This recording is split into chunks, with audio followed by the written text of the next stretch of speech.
Assalamualaikum warahmatullahi wabarakatuh. Alhamdulillah wilujeng patepang dangu deui sareng Abah dina pidangan dongeng Sunda anu nyandak jejer carios Talaga Angker bagian ka-10. Kumaha daramang dulur-dulur Abah sadayana. Alhamdulillah, mudah-mudahan urang sadayana aya dina panangtayungan Allah Subhanahu wa ta'ala. Sateacana ieu dongeng dilajeng Abah nyuhunkeun pangrojong ti dulur-dulur Abah sadayana ku cara neken subscribe, like, share sareng komen. Kangge lumangsungna karya-karya urang Sunda, insyaallah Abah bakal nyarengan marengan para mitra satia di mana wae ayana. Hatur nuhun kana pangrojongna.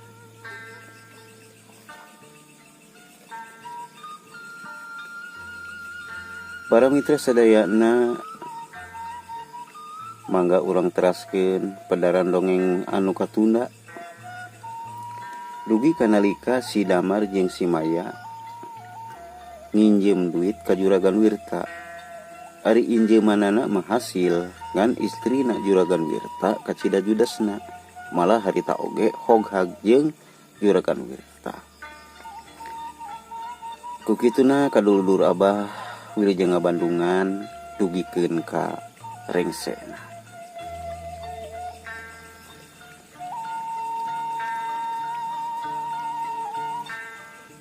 Pok pamajikan Juragan Wirta teh anu katelah Ibu Hanum ngagantawang ka salakina. Yeuh Wirta, ulah sok ngamenangkeun wae batur atuh.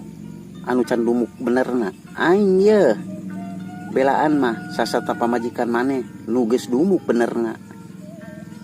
Aing mah kitu soten, geus loba conto nu ti heula aya nginjem mayar. Contona tuh si Olen, Kadus Karim, jeung si Sakir. Mana nepikeun kaki wari oge boro-boro mayar kalah nyarumput. Eta gara-gara kumaneh dibere hate. Jadi ngalunjak lah aing mah. Bu Hanum ngagebotkeun gelas nu aya di hareupeunana bari nangtung tuluy ngaleos asup ka kamarna. Ari si Damar jeung si Maya mani ngarencod basa gelas dibabetkeun. Ari Juragan Wirta ukur ngusap dada bari gogodeg. Sarerea teu aya anu nyarita, suasana jadi jempling. Tapi lila-lila si Damar ngawanikeun maneh ngomong pokna. Duh, hampura abdi Juragan. Gara-gara abdi ka dieu Juragan sareng Juragan istri jadi pagetreng kitu. Cik si Damar sanduk-sanduk. Ari Juragan Wirta nembalan pokna. Alah.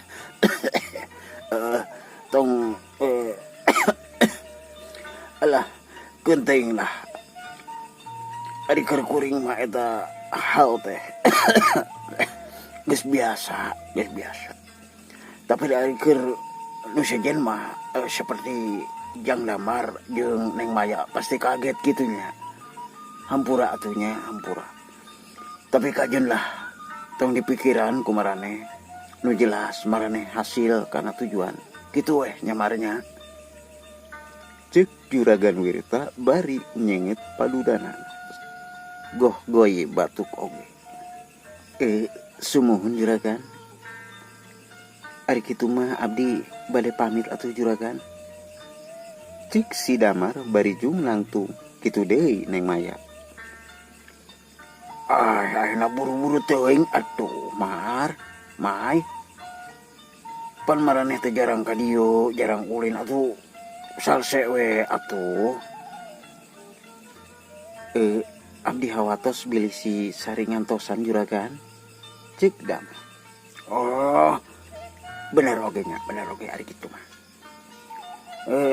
Jeung Mar, lamun aya kekurang tong asa-asanya datang ka dieu.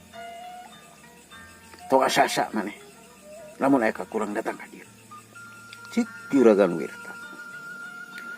Geus kitu mah bring duanana arindit kaluar ti bumina Juragan Wirta. Sanggeus damar jeung maya teh katempo kurunyung Bu Hanum kaluar ti kamarna bari pok nyarita. Geus baralik bapana si damar. Ceuk Bu Hanum. Ali Juragan Wirta nembalan. Geus ibuna. Tuh, geus teu katempo. Bapana kumaha? Kumaha naon teh ari ibuna? Nya acting ibu halus teh. Kacida hadena Bu. Persis pisan. Jiga nyaan. Nepikeun ka si Damar jeung si Maya teu bisa napas-napas acan. Aduh, halus pisan. Aduh, ting. Pamajikan Juragan Wirta mah emang ahli acting.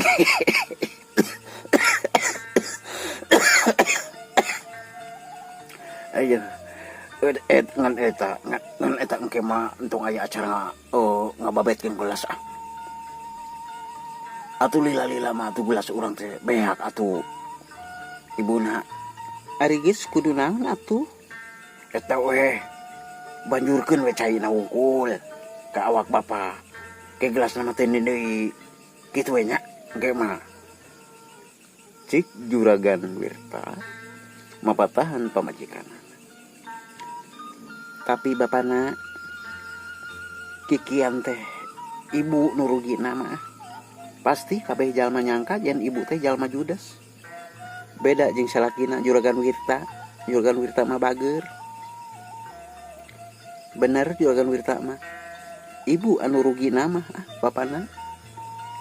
Cik Ibu Hanum ngarasa peran manehna ngaruksak kana ngaran alus manehna.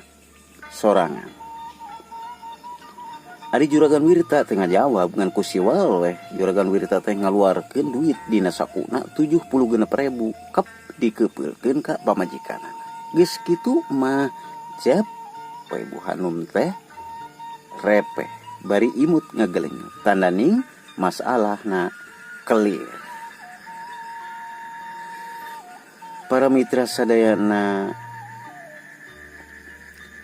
seg urang teuneun dihandeuleum sieum gesan sampereun urang tunda dihanjuang siang gesan alaeun paranti nyokot ninggalkeun. Urang tunda cerita Juragan Wirta ayeuna urang kocapkeun nyaeta Usep jeung Sakir.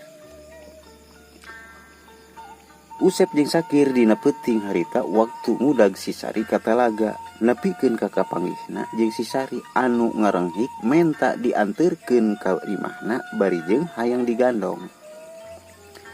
Harita anu ngagandong si Sari teh nyaeta si Sakir. Ari Usep mah leumpang ti heula da ngarasa lalikad nempo awewe bureuyeung digagandong. Sapapanjang jalan taya anu cacarita ukur napas si Sakir we anu kadenge ngos-ngosan bangun capek. Biki lila biki jauh jeung biki deket ka imahna si Sari.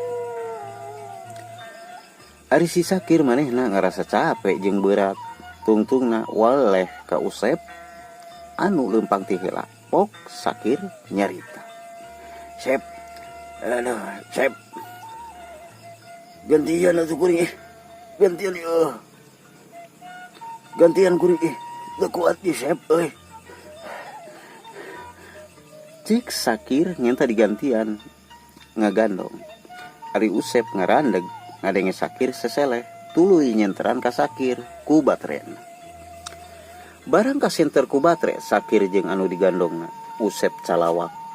Matana molotot, awakna ngagibrig, suku leuleus sabab katempo bari jeung jelas nu digandong ku Sakir teh lain si Sari, tapi hiji makhluk pikasieun buukna gimbal, ruyek pinuhu lentah. Matana beureum letah ngapanjang, huntuna ranggeteng bari nyeplak we nyeta ngakanan lentah. Ari getih nyak celakan malah beungeut si Sakir oge geus boleger beureum ku getih. Usep nyarita bari jeung carita anak ka manakarep.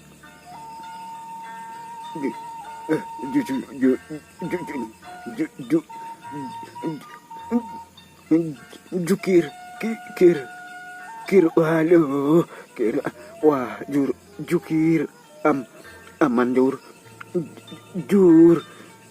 Cik Usep. Ari Sakir nempo Usep itu heran pok nyarita. Kunaon atuh ari maneh teh Sep, jika nu gagap kitu. Tong disentran kitu atuh banget aing tidak serap. Sia mah. Ieu gantian aing berat teuing ye. Aing geus capek. Cik Sakir. Ari Usep teu kuat nempo makhluk anu seperti kitu teh. Ngan kudu pruk we si deku. Geus kitu gubrag Usep teh ngajengkang ka tukang. Ari baterai mah tetep hurung dina leungeun. Nempok itu Sakir ngerasa diulinkeun ku Usep. Panyangka Sakir Usep alasan mu ngagantian ngagandong. Pok Sakir nyarita. Aing mentong sok jalir janji kitu atuh Sep. Siapa? Tadi pandrek silih ganti ngagandongna. Ayeuna malah pura-pura sia sare kitu. Aduh. Rasanya ditangkep sih ku aing sih, ditangkep deh ku aing. Hei hulang sih Sep, hulang. Wah, iya mah ku aing kudu ditangkep ya. Turun heula Sar, turun sok maneh. Ku aing rek ditangkep ya, ku aing tangkep ku aing ya. Cik Sakir bari ngencakeun si Sari. Cik Sakir mah tuluy Sakir ngadeketan Usep bari teu asa-asa. Gabrug Sakir teh ngagabrug ka Usep. Tapi Usep teu usik teh malih. Sakitu ditatangkep oge. Biasana mah embungeun pisan ditangkep teh nepikeun ka ngadatna. Ari Sakir heran, tuluy nyokot senter bari hudang. Bisa si Usep actingna. Ku embung ngagandong beureunan. Ditinggalkeun sia ku aing. Tinggalkeun sia di dieu ku aing. Lebok ka jurig si Usep. Ayo Sar, urang tinggalkeun si Usep. Ditariakan jurig sugan di dia. Cik Sakir bari ngareret ka Sari bari di senter. Barang Sakir nyenteran ka Sari, Sakir calawak. Matana molotot. Teu beda pisan anu dilakukeun ku Usep. Ngan bedana teh Sakir mah jibreg calanana. Sakir walau hahuluh.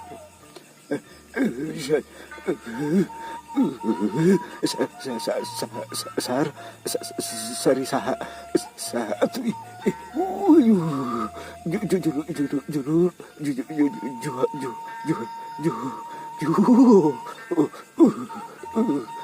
Cik Sakir bari ngayak-yak manehna. Ari makhluk eta seri ka Sakir, buukna anu gimbal teh pinuh lentah ririabat bari ngageleuyeng nyamperkeun Sakir. Geus deukeut galapak eta makhluk teh ngagalapak jiga rek nyamber ka Sakir. Ari Sakir kaburu teu sadar, gubrag Sakir teh ngagubrag nindihan Usep. Tuluy teu inget di bumi alam. Ari eta makhluk panyerangnya nyeplos. Tuluy labas ka awang-awang. Tuturkeun ku angin anu ngagelebus.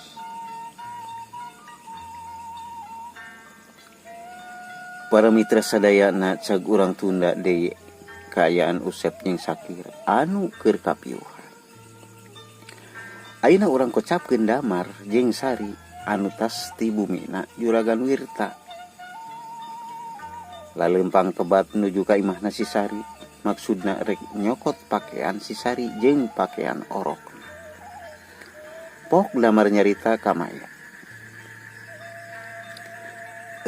Mai, aya naon Kang?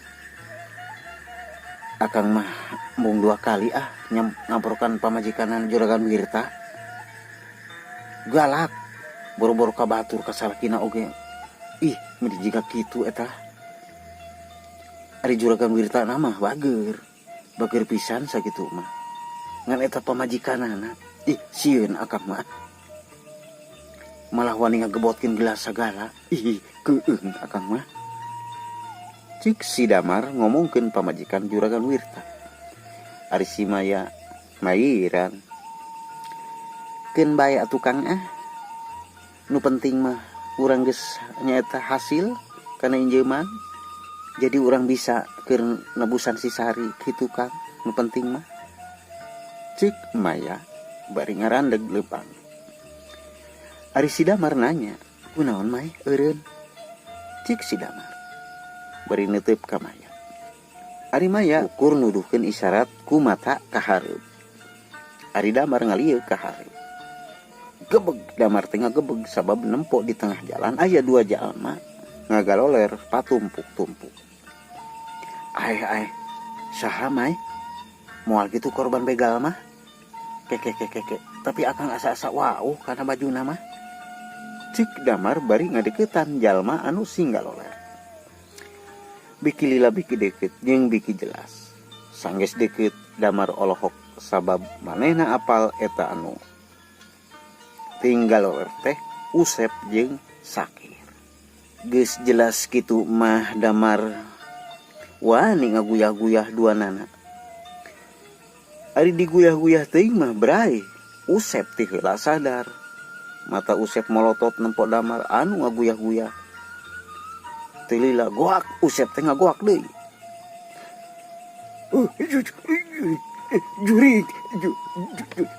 Jurig.